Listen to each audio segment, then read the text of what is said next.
অবকাশ কিংবা ঈদের ছুটিতে সব সময় পাহাড় প্রেমীদের পছন্দের শীর্ষে থাকে বান্দরবান। মঙ্গলবার থেকে পর্যটকের সমাগম বেড়েছে জেলার থানচি, রুমা, রোয়াংছড়ি, নায়খংছড়ি, আলীকদমে। কেউ পরিবার পরিজন, আবার কেউ বা বন্ধু বান্ধব নিয়ে এসেছেন ঘুরতে। দূর দূরান্তের পর্যটকের পাশাপাশি পাহাড়ি প্রকৃতির সৌন্দর্য উপভোগে এসেছেন আশপাশের এলাকার মানুষও। আর্মিদের যথেষ্ট কোঅপারেটিভ, সাথে পুলিশও চেকপোস্টও ভালো, ওদের প্রসিডিউর ওরা যথেষ্ট ফলো করছে।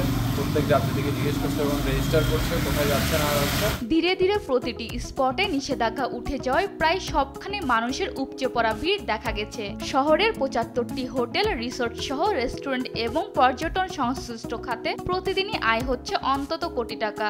আরো কয়েকদিন পর্যন্ত পর্যটকের ভিড় থাকবে বলছেন সংশ্লিষ্টরা। বগালে থানচি খুলে দেওয়া হয়েছে। এটা আসলে যারা বান্দরবানকে এক্সপ্লোর করতে ভালোবাসেন তাদের জন্য আমার মনে হয় চমৎকার একটা ঘোষণা। পর্যটকদের ভ্রমণ আনন্দময় করতে নিরাপত্তা জোরদার করেছে আইন শৃঙ্খলা বাহিনী। ঈদ উপলক্ষে বিশেষ ডিউটির প্রোগ্রাম করা হয়েছে।